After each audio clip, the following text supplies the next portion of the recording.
welcome back to my YouTube channel. Balik lagi dengan aku Saada. Di video kali ini aku bakal kasih tahu langkah-langkah yang bisa kamu lakukan untuk dapetin klien pertama sebagai virtual assistant.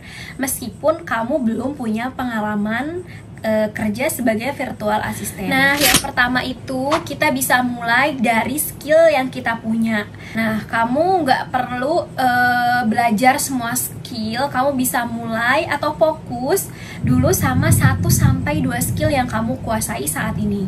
Misalnya, Canva, riset, atau balas email.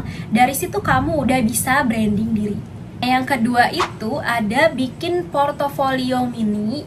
Kamu bisa bikin portofolio sampel, contoh desain, atau email template, atau seolah-olah kamu udah punya klien. Tujuannya apa? Tujuannya tuh biar calon klien bisa lihat gaya kerja kita itu seperti apa. Jadi kamu bisa mulai dari bikin portofolio, kayak misalnya portofolio email atau kalender manajemen, email manajemen, atau data entry dan lain sebagainya ya. Nah, yang ketiga itu ada personal branding. Nah, ini tuh penting banget personal branding karena ini menentukan tentang kita.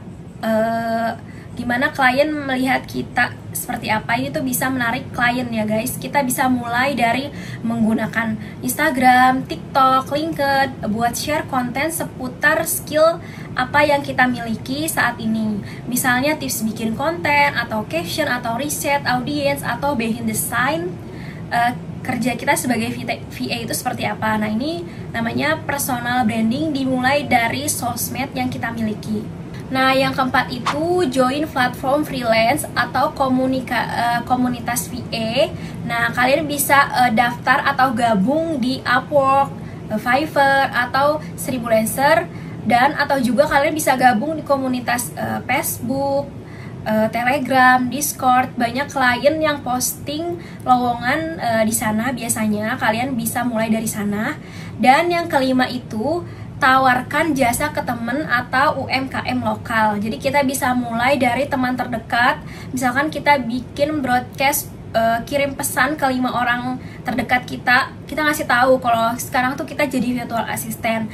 Nah, jasa yang kita tawarin itu ini loh gitu. Jadi mereka tahu, dan di situ kita bisa dapat kesempatan. Siapa tahu mereka bisa kasih kerjaan buat kita gitu guys. Jadi mulai dari lingkungan terdekat terlebih dahulu. Nah, jangan tunggu sampai semuanya sempurna. Klien pertama itu sering datang justru saat kamu berani nunjukin apa yang kamu bisa, apa yang kamu bisa bikin buat dia. Bukan seberapa banyak sertifikat kamu, tapi seberapa besar komitmen kamu, keberanian kamu buat mulai. Nah, di video selanjutnya aku bakal kasih contoh gimana caranya bikin portofolio virtual assistant yang simple tapi meyakinkan meskipun kamu belum punya pengalaman. Jadi jangan lupa dukung terus channel aku dengan cara like, comment, dan subscribe, dan aktifin loncengnya agar kalian tidak ketinggalan video-video terbaru dari aku. Dan kalau misalnya kamu mau lihat tips singkat atau tanya-tanya seputar dunia virtual assistant, kamu bisa follow Instagram aku atau TikTok aku di sini. Dan sampai jumpa di video selanjutnya. Bye bye.